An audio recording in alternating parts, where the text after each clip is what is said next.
His name is all over the tabloids these days, but Justin Baldoni's life goes far beyond Hollywood drama. Here's how the multi-talented artist went from a teenage DJ to a director with an eye for real-world issues. You know, before he and his co-stars ended up as adversaries.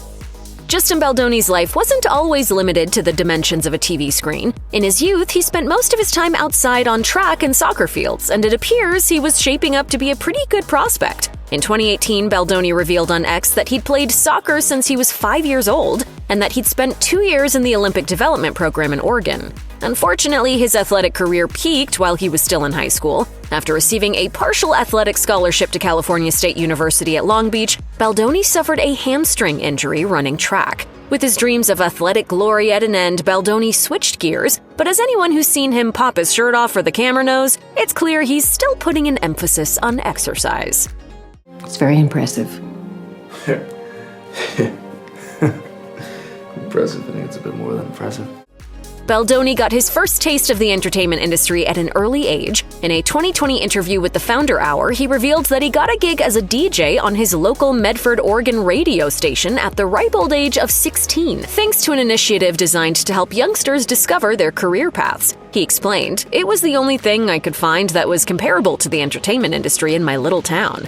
Baldoni, as Just in Case, initially presented the midnight slot on Fridays and Saturdays before moving into the daytime, albeit via pre-records since he was still in school. Besides getting to be on the radio, the job apparently came with a few extra perks. When Uproxx asked about his all-time favorite concert, the star replied, "Coolio, Medford, Oregon. I was 17 and I was a DJ at the radio station that brought him, so I got to MC the concert. Gangsta's Paradise forever."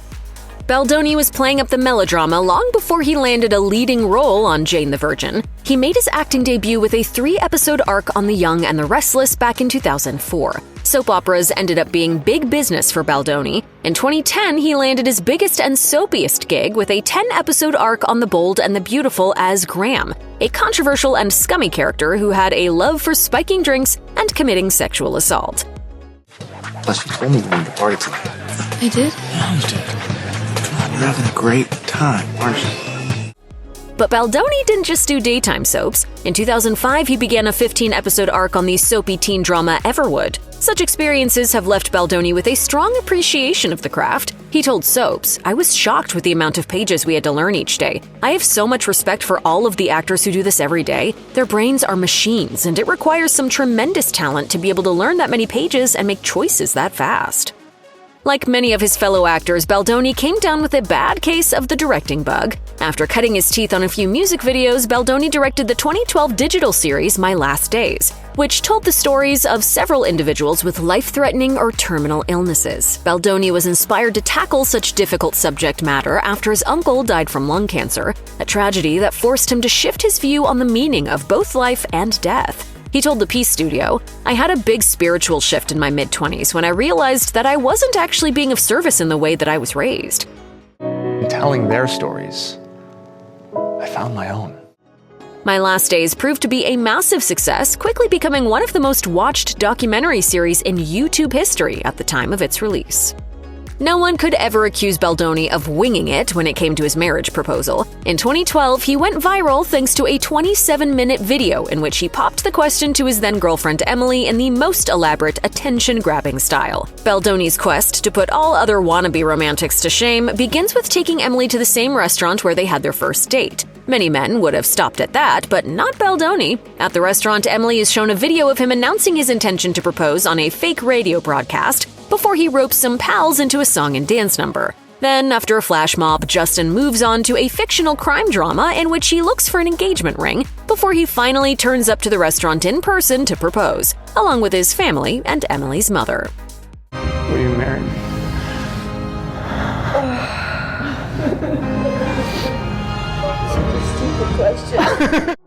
The year after his epic marriage proposal, Baldoni and Steve Sarowitz set up Wayfarer Entertainment, later Wayfarer Studios. The production company has put together a diverse portfolio ranging from the animated Garfield movie to Will Ferrell's road trip documentary Will and Harper. The company's goals go beyond just box office bucks, as Wayfarer has introduced initiatives like Los Angeles' Skid Row Carnival of Love, an event which aims to help provide essential services to the homeless community. Baldoni spoke of the company's altruistic side in a 2024 interview with Forbes, saying, People are not just numbers and obstacles on the path to success. They are humans and individuals with souls. And if we want to have success and be different, we have to be different. We have to treat people differently. Baldoni's melodramatic acting background paid big-time dividends when he was cast in the telenovela-inspired comedy Jane the Virgin. The CW hit launched Baldoni several rungs up the Hollywood ladder as viewers got to see him flex his acting chops in a leading role. In an interview with Backstage, he revealed that he was on the verge of giving up acting in order to concentrate on his production company, shortly before landing the role of hunky hotel owner Raphael. My career was going the director way, but I said to my wife and my manager, if something's really good that supports our mission, yes, I'd love to. Jane the Virgin was the second thing that I auditioned for.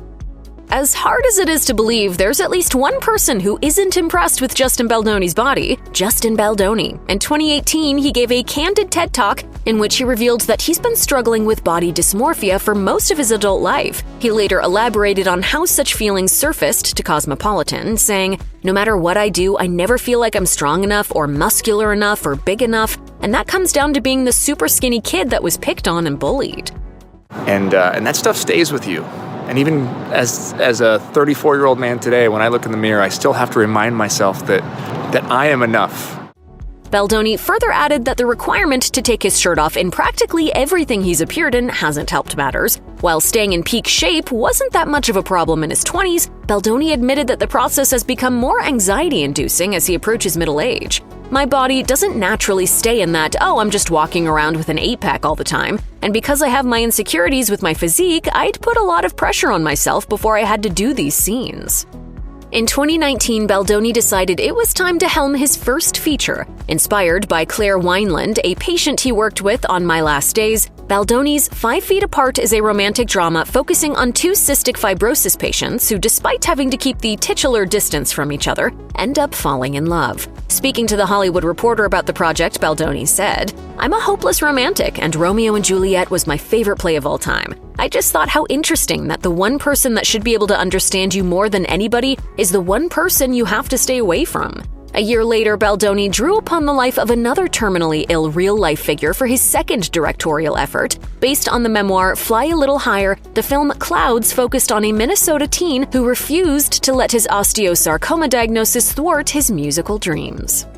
Not content with simply being an actor, producer, director, and good body haver, Justin Baldoni added yet another title to his resume in 2021 when he published his first book. Man Enough, Undefining My Masculinity centers on the theme of what it means to be a man in the modern age. Baldoni explained his inspiration to Forbes by saying, "Using whatever little platform I have to talk about these issues forces me to learn in real time, forces me to go deeper, forces me to not allow the bar to be so low that I can just crawl over it and get a pat on the back." He went on to say that he also wrote the book for his wife, their 2 children, his personal assistant, and essentially for the future of mankind. The following year, Baldoni released a self-help book titled Boys Will Be Human, a Get Real Gut Check Guide to Becoming the Strongest, Kindest, Bravest Person You Can Be. Written for boys aged 11 and upwards, Baldoni's goal with the book was to build their self-esteem and look after their emotional well-being. Baldoni's career reached new heights in 2024 when he directed, starred in, and produced the adaptation of Colleen Hoover's best-selling novel, It Ends With Us. Brought to the big screen by Baldoni's Wayfarer Studios, the film stars Blake Lively as a woman embroiled in a love triangle with her first boyfriend and her abusive neurosurgeon husband, the latter played by Baldoni. Its impressive box office haul of over $309 million signified the movie as a phenomenal success, but it was soon overshadowed by a series of twists and turns in an ever-changing story between Baldoni and Lively. The goodwill surrounding It Ends With Us came crashing down in December 2024, when Blake Lively filed a legal complaint which claimed that she'd been subjected to repeated sexual harassment by Justin Baldoni during their time on set. Among the allegations were claims that Baldoni improvised various physically intimate scenes that hadn't been in the original script, and that Lively was forced to, quote, simulate full nudity during the film's birthing scene. According to reports, an emergency meeting also attended by Lively's husband, Ryan Reynolds, had to be called to prevent the movie's production from stalling, and an intimacy coordinator was subsequently hired. To add another layer of murkiness to the story, Lively alleged that her reputation had been impacted due to a sustained attack instigated by Baldoni and his communications team in the wake of the film's release. Lively was supported by the author of the original book, Colleen Hoover, and several of her castmates, including Brandon Sklenar and Jenny Slate. After the claims came to light, Baldoni initially took the defensive approach, issuing a strongly worded denial that described the allegations as categorically false. But after being ditched by talent agency William Morris Endeavor and issued with another lawsuit by his former publicist, Baldoni decided to go on the attack. First, he sued the New York Times for printing Lively's claims. Then, in January 2025, Baldoni filed a lawsuit against Lively and her husband, Ryan Reynolds, to the tune of $400 million, arguing that he'd been subjected to defamation, invasion of privacy, and civil extortion. Expanding on the claim, attorney Brian Friedman told the press that Lively and her team had, quote, attempted to bulldoze reputations and livelihoods for heinously selfish reasons. In response, the defendants described the action as, quote, another chapter in the abuser playbook. As of this video, both sides continue to claim their righteousness by providing evidence and quotes to the media, and the ugly ordeal seems destined to be headed towards the courtroom.